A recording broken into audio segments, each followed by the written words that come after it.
Hey everyone, so I wanted to do a video where I chat with you guys a little bit about our house hunting process and kind of like, now that it's finally over, my feelings about the last few months and any, tips and tricks, I guess, that I could share with you guys if you are going to be buying a house in the next, year or so. So for us, we started looking at homes in October. So what is that, about 5-6 months, of looking. I had actually been looking at homes, prior to that, but actually seriously considering like looking at homes, calling our realtor, looking, like walking through homes. We started that in October, and I did not think it would take us so long to find a house. I was really optimistic when we first started house hunting, but our market in the Houston area has just gone through the roof in the last like 12 to 18 months. I mean, there are some homes that whenever the realtor, lists the house online and the price of the home, I'm just like, they are out of their mind. Like, that is just so much more expensive than it was 3 years ago, but it's just supply and demand. There's lots and lots of people that move to Houston for work, and there's lots of things that Houston has to offer. And so they can't build the houses fast enough, and the inventory is just low. So we, at the end of this process, we put in offers on, I think, 5 different houses, which I know is like so super insane. There's a few houses that I didn't even have time to share with you guys, clips of the homes or anything like that, just because I would see a house online, it would be a good price, it'd be a foreclosure, and they would only let that house be on the market for like 24 or 48 hours. So we would have to get over there, look at it, put in an offer, and see what they say.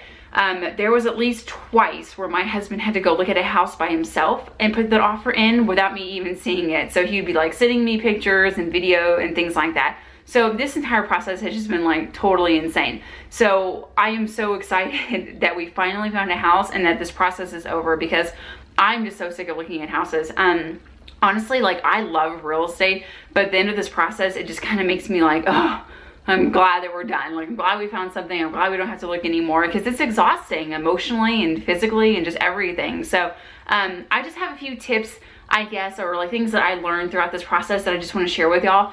The first one I would say is to not go over budget. I think it's super easy to get wrapped up in the house buying process, and obviously if you are pre-approved for a mortgage, they give you an amount that you are pre-approved of, and whether you are wanting to spend all that money or a little bit less, it's challenging to sometimes try to find a house that's within that price range. For us, we were given, X amount for a loan, and we were looking at houses about $100,000 less than that amount. So the houses that we were looking at were not very pretty. There were foreclosures, they were, whatever. And it was so tempting. Like, when I would be looking at houses online, I would just kind of bump up the price like by $50,000 or $75,000. And then all of a sudden, all these amazing homes, are on the market, and the great schools and great, beautiful, big homes. And it's so tempting. But once you start doing the mortgage calculator and you see what your actual mortgage is going to be, that's what would always make me kind of be like, okay, never mind. It's like not where I want to be. I want to try to do this the right way. We only have X amount for a down payment.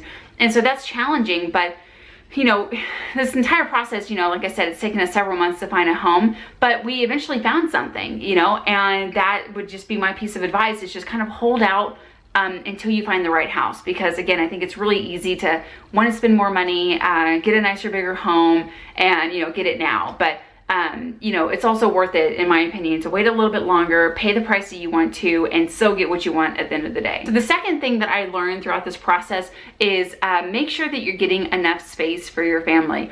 Whenever we went into this house hunting process, I remember thinking like, oh, 1,500 square feet would work just fine, or 1,700 square feet or whatever. But whenever we would walk through a 1,500 square foot home, I would immediately just feel a little claustrophobic. I mean, even the house that we live in right now is 1,700 square feet, and it works fine, but it would really be nice to have just a little bit more elbow room. And I also think it's just like a personal opinion. Like, some people love smaller, cozier homes, but for us, we hope to have more children in the future, and so we would know or we would need that extra space.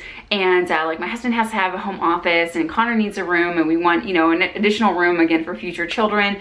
And we just would want a little bit more space. So we started looking at homes that had a little bit more square footage, and the house that we're buying is about 2,300 square feet. And I'm honestly so happy that that's what we wound up with, because I feel like it's just enough space to have our space and kind of, you know, have our, you know, areas that we can be in, but it has, you know, our living room that we can come to at the end of the day and like watch a family movie, and we all have our bedrooms, and I really like this house that we're buying because it just feels like it has a good flow and it has enough space for all of us. So the third tip is to make sure you're hitting your top priorities. And for us, it was a good school district for Connor to go to.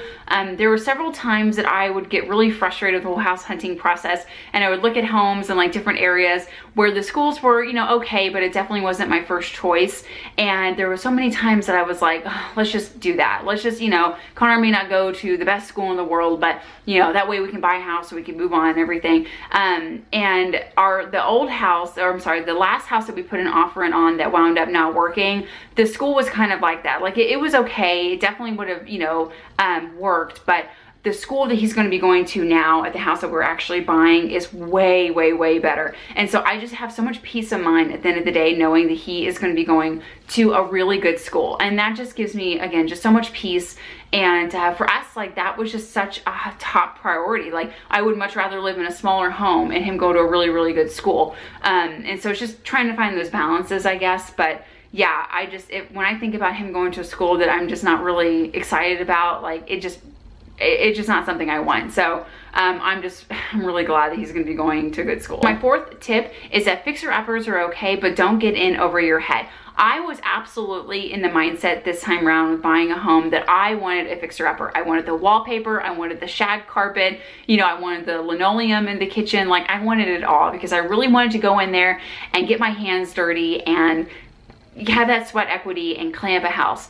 The last house that we looked at that really needed a lot of sweat equity was the home that was like the pink farmhouse.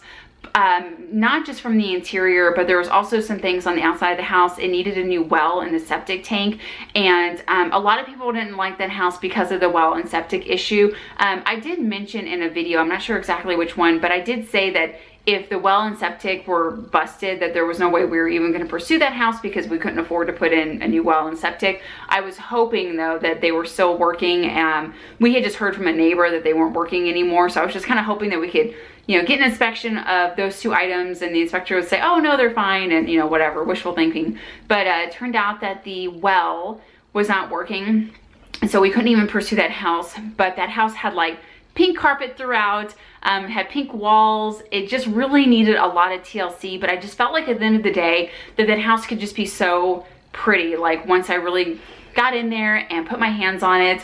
I love the idea of like rehabbing a home that's been kind of like abused and neglected, and to go in and just totally redo it and like make it a home again. Like I love that. So there was a lot of houses I was looking at that kind of needed that work, but the more and more we looked, we just kind of realized like the reality of our lives right now and our ability to be able to take on a project like that. And so that kind of helped us to redirect the type of homes that we were looking at in the areas and things like that, to try to find something that was just a little bit, you know, more move-in ready. Okay, so my last point is to know and understand the market. Like I cannot emphasize this enough, because there were so many times that I would look at a house and I would be so familiar with that town, that neighborhood, that school district. I would already know basically from a realtor's point of view what that house should sell for. And there were so many times that I saw houses in neighborhoods that I really liked, or areas that I really liked, that were $30,000 or $40,000, you know, overpriced. And I would just say, there's no way. I mean, I know the Houston market is really hot right now, but that price is just astronomical for that neighborhood. And so there's lots of houses that I saw that I liked, but I didn't even pursue them because I knew that they were overpriced. And honestly, y'all, there are still some houses that I looked at months ago that are still sitting on the market that have been like reduced because, you know, even the realtor knows that they're asking way too much money. And I don't know, I just feel like for myself, like having that kind of knowledge when you're really familiar with neighborhoods, it kind of gives you a little bit more of an insight of like, okay, this house is worth X amount. It's not worth this. It's not worth this. This is what I'm willing to pay for it. This is what market value is on this house. And it just gives you a better understanding of obviously what it's worth, what you're willing to pay. And so that way you're not like buying, you know, more home, or you're not getting in over your head as far as a mortgage. So there was lots of different times, like I said, we would look at houses and I would just realize that I kind of knew what this house should go for, and I knew whether it was a really great deal or I knew whether it was overpriced.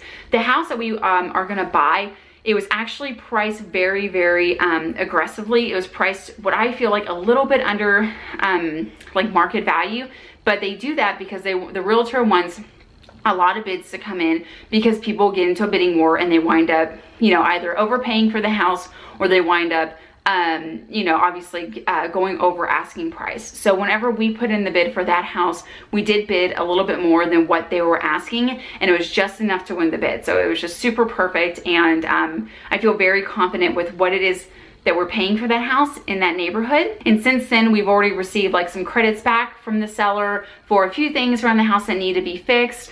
We've gotten a few discounts here and there, and so the price that we're actually going to be financing for that house is looking really good. So I'm really happy with the price that we're paying for that house. So I hope you guys enjoyed this video. Thanks so much for watching, and I'll see you in the next one.